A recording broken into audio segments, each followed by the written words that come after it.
And soon, in the hours ahead, we're going to have hundreds, if not thousands, of Conservative Party members coming here to register, pick up their passes, and then take part in the opening ceremonies for this convention. They're going to be trying to set a new course for the party, but also decide the fate of their leader, Pierre Poilievre. Now, a lot of the work that's going to be going on here on the ground over the next little while is going to be on party resolutions and trying to decide on policy. But of course, the focus for the nation is going to be on that high-stakes leadership review for Pierre Poilievre. Poilievre going to be asking his party members to give him another shot, another kick at the can after what was a very challenging 2025 for him and his party. They started it off thinking that they were going to have a cakewalk into power, but then Justin Trudeau resigned. Mark Carney became prime minister. We had President Trump starting a trade war with our country. Everything changed, and they lost the election. Pierre Poilievre lost his seat, and then in the fall, he lost 2 MPs who crossed the floor to the Liberals. A third then decided to announce that he was going to be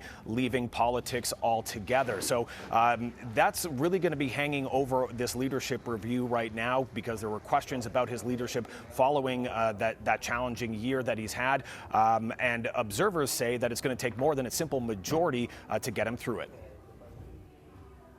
Is that 80% is that kind of magic number. If he gets above that, I think he will be able to say, look, I've got the vast majority of the party on my side. If he falls below that, if he gets close to that Joe Clark, 76% number, there's precedent to say that may not be sufficient. So I'd be looking at 80%. I think they want more than 80%. And if they do get it, I think he's going to have the ability at least to say, look, the rank and file members of this party are with me, and I'm going to keep going. And most political watchers believe that Poilievre should be safe. He should get past that 80% threshold. But we won't know for sure until late tomorrow night. That's when we're expecting to get the results after Poilievre gives a speech to his party.